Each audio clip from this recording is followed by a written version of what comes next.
솔로몬 왕은 하나님을 정말 잘 섬겼던 왕이었습니다. 그러나 아내로 맞이한 이방 여인들이 그의 마음을 돌이켜 다른 신들을 섬기게 했습니다. 성경에 기록하기를 그의 마음이 하나님에게서 떠났다라고 기록을 하고 있습니다. 하나님께서 크게 진노하셨고 나라를 찢어 11지파를 여로보암에게 넘겨주셨습니다. 그리고 한 지파 유다만 남겨주셨는데 그것도 바로 다윗 덕분이었습니다. 만일 그의 아버지 다윗이 아니었다면 그 나라 전체를 아마 여로보암에게 넘겨주셨을 것입니다. 제3대 왕인 아사 왕은 솔로몬의 정손자입니다. 그가 왕이 될 때까지 약 한 25년 동안 이스라엘 백성들은 열렬히 우상을 섬겼습니다. 이제 아사 왕이 왕위에 오르고 그는 우상들을 척결하기 시작합니다. 그는 대대적인 종교 계획을 하는데 아마 그 기득권 세력들은 강력하게 반발했을 겁니다. 우리나라도 대통령이 새로 뽑히면 개혁을 계획하지 않습니까? 그러나 번번이 기득권 세력들 때문에 그렇게 계획을 제대로 하지 못하는 것을 우리는 참 많이 봐왔습니다. 아마 아사 왕도 그랬겠죠. 그러나 그 마음을 강하게 하고 그는 정말 계획을 아주 단호하게 단행을 했었습니다. 그러자 하나님께서 유다 땅에 10년 동안 평화를 주셨는데 그런데 어느 날 구스 군이 100만의 군대가 유다를 침공하게 된 것입니다. 그러나 하나님의 도우심으로 대승리를 거두게 됐습니다. 대승리를 거두고 군대를 이끌고 예루살렘으로 돌아오는 그 아사 왕에게 나아가서 하나님의 말씀을 전하는 선지자가 있었는데 그 사람이 아사랴였습니다. 그가 이제 하나님의 말씀을 전하는데 우리 조금 전에 읽었던 2절에 이렇게 말씀합니다. 그가 나가서 아사를 맞아 이르되 아사와 및 유다와 베냐민의 무리들아 내 말을 들으라. 너희가 여호와와 함께하면 여호와께서 너희와 함께하실지라. 너희가 만일 그를 찾으면 그가 너희와 만나게 되시려니와 너희가 만일 그를 버리면 그도 너희를 버리시리라 라고 말씀합니다. 이걸 간단하게 말하면 두 가지로 말할 수 있습니다. 첫 번째는요, 너희가 나를 찾으면 반드시 나를 만나게 될 것이다 라고 하는 것. 그 다음에 두 번째는 너희가 나를 버리면 나도 너희를 버릴 것이다 라고 하는 말씀입니다. 최고의 축복은 하나님을 만나는 것입니다. 이것을 또 다르게 말하면 하나님께서 함께 하시는 것입니다. 전능하신 하나님께서 함께 하는 것보다 더 큰 축복은 없지 않습니까?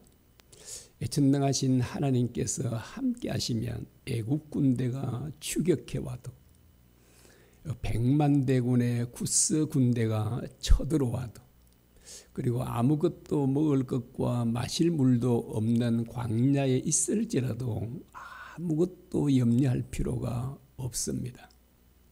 왜냐하면 전능하신 하나님께서는 이스라엘 백성들을 완벽하게 보호해 주시고 그들의 모든 문제를 다 해결해 주실 수 있기 때문입니다. 그러므로 이런 하나님이 함께 하신다는 것, 이보다 더 큰 축복은 없지 않겠습니까? 하나님을 만나고 하나님께서 함께 하시는 것이 최고의 축복이라면 여러분 가장 큰 저주와 불행은 무엇이겠습니까? 두말할 필요도 없이 이것은 하나님의 버림을 받는 것입니다. 여러분 하나님께서 우리가 하나님을 버리면 하나님도 우리를 버리시는가요? 정말 그렇게 하시는가요? 앞에서 말했잖아요. 그게 2절의 말씀에 보면 너희가 나를 버리면 나도 너희를 버릴 것이다 라고 하십니다. 정말 그렇게 하실까요? 그래도 하나님 그래 말씀하시지만 우리를 버리지는 않으시겠지라고 하십니까? 그런데 하나님께서는 버리십니다. 아마 그 대표적인 사람이 있다면 사울 왕입니다. 사무엘상 15장 23절 하반절에 이렇게 말합니다. 왕이 여호와의 말씀을 버렸으므로 여호와께서도 왕을 버려 왕이 되지 못하게 하셨나이다 라고 합니다. 하나님께서 사울 왕을 버리셨다고 말합니다. 그래서 이제 결국 다윗이 왕이 되지 않습니까? 하나님께서는 어떤 사람을 버리십니까? 하나님을 버린 사람. 하나님을 버린 사람을 하나님께서도 버리신다라고 그렇게 말합니다. 그러면 어떤 사람이 하나님을 버린 사람인가요? 우리가 사울 왕에서 우리가 찾아볼 수 있듯이 바로 불순종하는 사람입니다. 그 불순종은 사무엘 선지자가 그렇게 말했지 않습니까? 불순종은 점치는 죄와 같고 우상에게 절하는 죄와 같다라고 합니다. 이게 참 어마어마한 죄잖아요. 진짜 무서운 죄가 불순종의 죄다라고 그렇게 말씀하고 있습니다. 그래서 자기 소원에 옳은 대로 살아가는 것, 이것이 얼마나 큰 죄인가를 말해주고 있습니다. 하나님께서는 어떤 사람을 만나 주시는가요? 간절히 하나님을 찾는 사람입니다. 예레미야의 29장 13절에 말하죠. 너희가 전심으로 나를 찾고 찾으면 나를 만나리라 라고 합니다. 그리고 잠언 8장 17절이죠. 나를 간절히 찾는 자가 나를 만날 것이니라. 전심으로 하나님을 찾으면 하나님을 만날 것이다 라고 합니다. 너희가 간절히 나를 찾으면 나를 만날 것이다 이렇게 말합니다. 그래서 하나님께는 자기를 간절히 찾는 사람을 만나 주십니다. 그래서 이제 성경에는 이 말씀이 여러 군데 기록이 되어 있죠. 너희가 전심으로 나를 간절히 찾고 찾으면 나를 반드시 만나게 될 것이다 라고 말씀합니다. 여러분 오늘 아침에 우리가 이제 읽지는 않았지만 좀 주목해 봐야 될 말씀이 있는데요. 한번 보실까요? 3절입니다. 이스라엘에는 참 신이 없고 가르치는 제사장도 없고 율법도 없는 지가 오래되었으나 라고 그렇게 말합니다. 이스라엘에는 참 신이 없다는데 이 참 신은 누구를 말하죠? 하나님을 말하고 있잖아요. 이스라엘에는 하나님이 없다고 합니다. 가르치는 제사장도 없고 율법도 없은 지가 오래되었다라고 말하고 있습니다. 여러분 이스라엘에 하나님이 없었나요? 그들은 예배를 신 적이 거의 없거든요. 뭐 포로로 잡혀갔을 때는 모를까. 그 외에는 그들은 매 안식일마다 절기마다 성전에 나와서 예배를 성대하게 드렸습니다. 그런데 왜 하나님이 없다고 말합니까? 왜 율법도 없다 그러지요? 그들이 얼마나 율법을 철저히 지켰습니까? 안식일 또는 각종 절기들 11조 등등 여러분 그들이 얼마나 율법을 철저하게 지켰습니까? 그런데 왜 율법도 없다고 이렇게 말씀하고 있는가라고 합니다. 여러분 예배를 신 적도 없고 기도를 신 적도 없고 율법도 철저히 지키고 안식일도 지키고 절기도 지키고 11조도 하고 다 했잖아요. 그런데 왜 하나님께서는 그 이스라엘에는 하나님도 없고 율법도 없다고 말씀하시는가라고 하는 것입니다. 여러분 왜 그럴까요? 왜 그렇죠?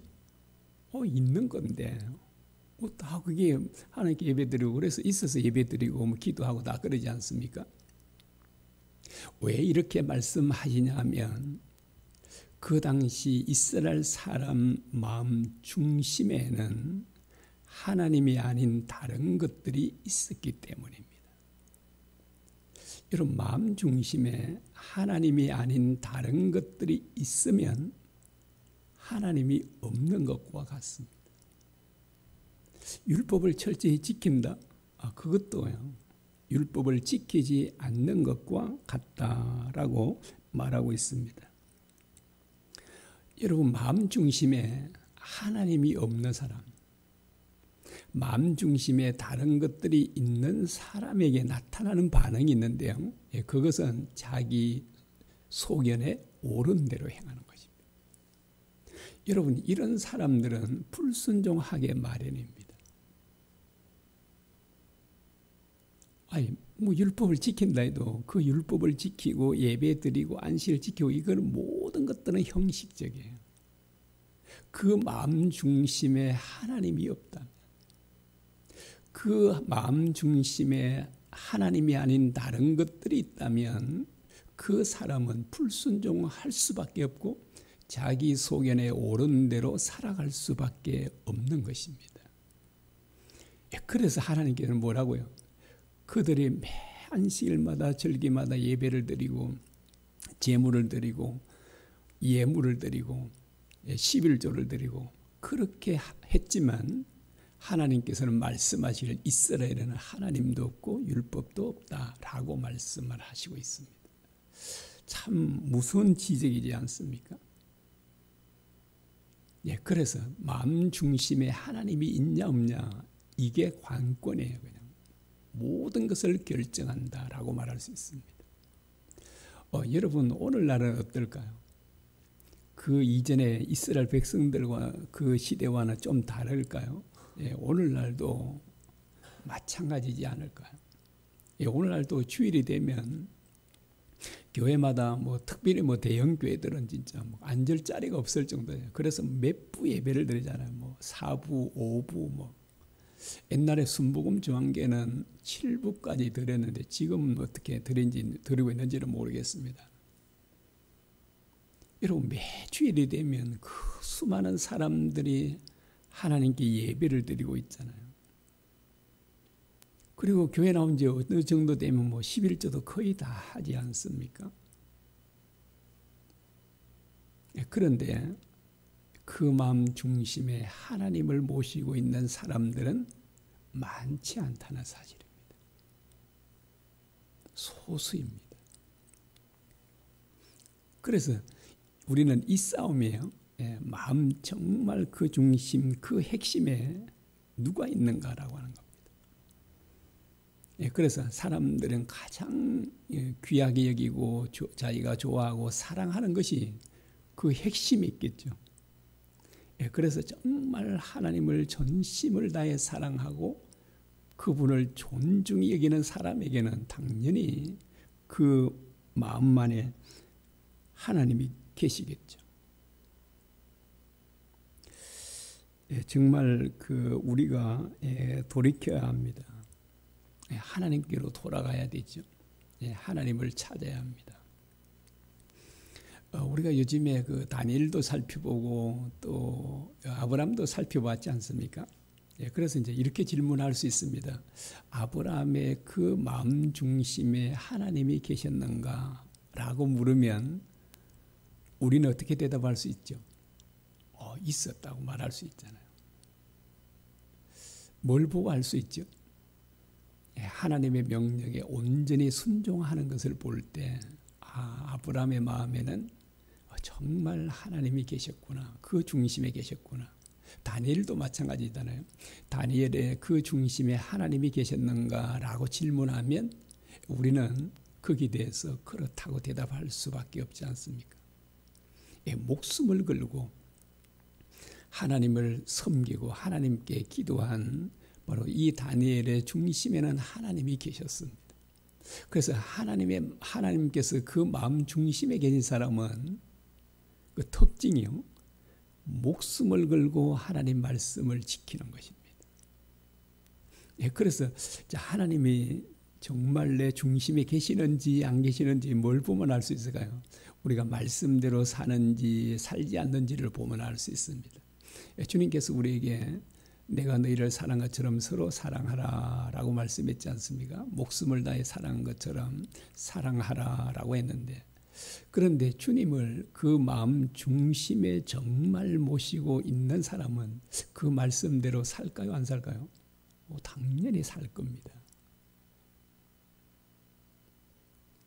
주님이 가장 소중한 분이시고 가장 귀하고 가장 사랑하는 분의 그 명령을 여러분 그냥 흘러보내겠습니까? 그 사람은 목숨을 걸고 지킬 것입니다. 그래서 우리가 하나님의 말씀에 내 자신을 비춰보면 내 정말 마음 중심에는 주님이 계시는가 안 계시는가를 알 수 있습니다.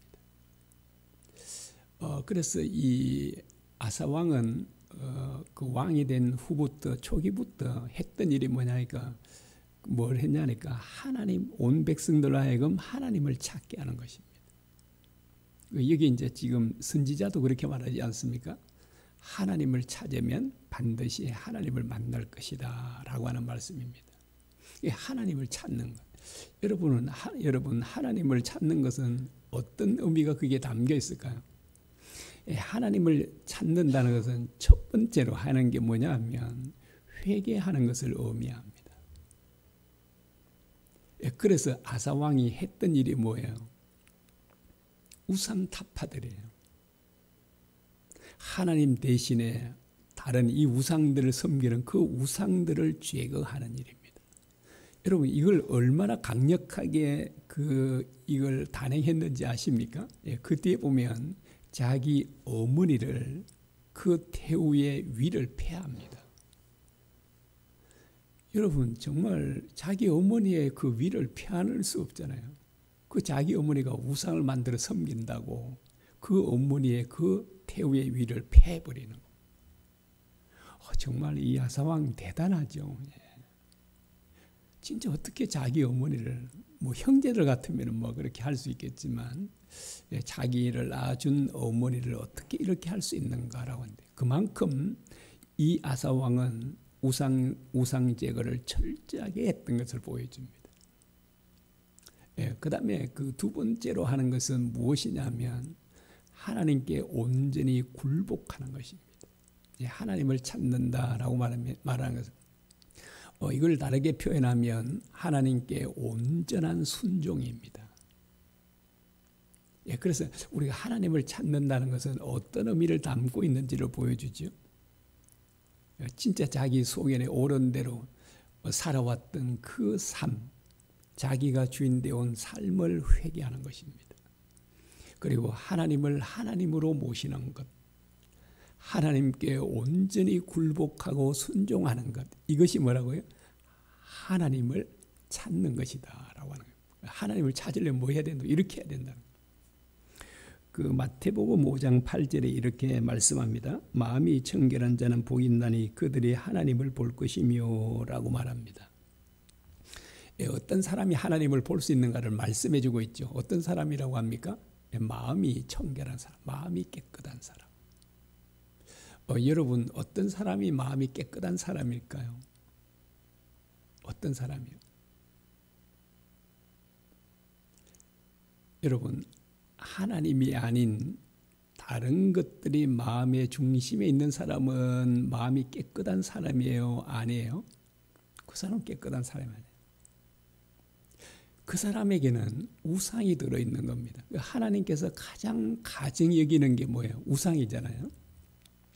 그래서 하나님이 아닌 다른 것이 그 마음 중심에 있는 사람은 마음이 깨끗하지 않는 사람이에요. 이런 사람은 하나님을 볼 수도 없고 만날 수도 없는 것입니다. 그래서 반드시 어떤 사람이 하나님을 만나고 볼 수 있냐면 마음이 청결한 사람, 깨끗한 사람입니다.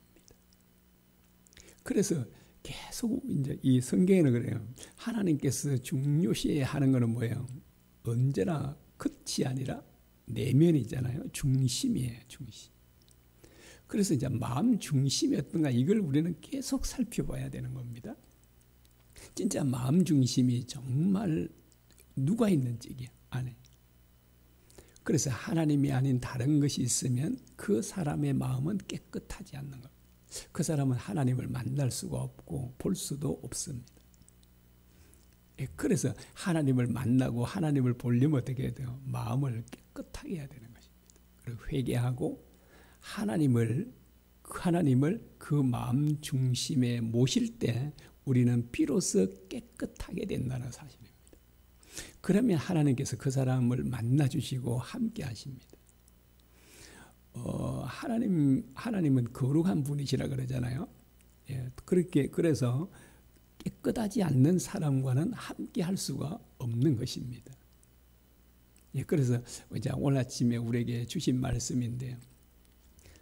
바로 하나님을 찾아라라고 하지 않습니까?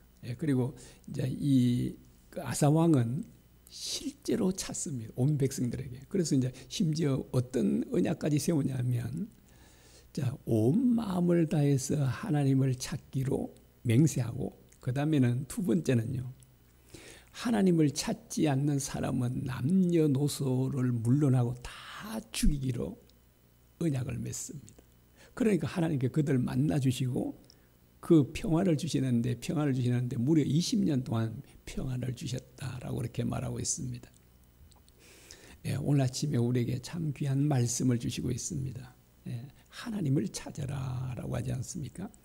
그리고 하나님을 찾는다는 것이 어떤 의미인지도 말씀드렸습니다. 그래서 우리가 이 말씀 기억하면서 함께 이 아침에도 우리 기도했으면 합니다. 정말 하나님을 간절히 찾는 사람이 되게 해주십시오. 하나님을 찾으려면 우리가 지금까지 내가 주인 되어 살아온 것, 내 속에 오랜 대로 살아온 것, 그것을 회개하고 우리가 정말 하나님을 우리의 하나님으로 모시는 것, 그래서 마음이 청결해서 하나님을 보고 하나님을 만나는 또 저와 여러분이 되시길 바랍니다.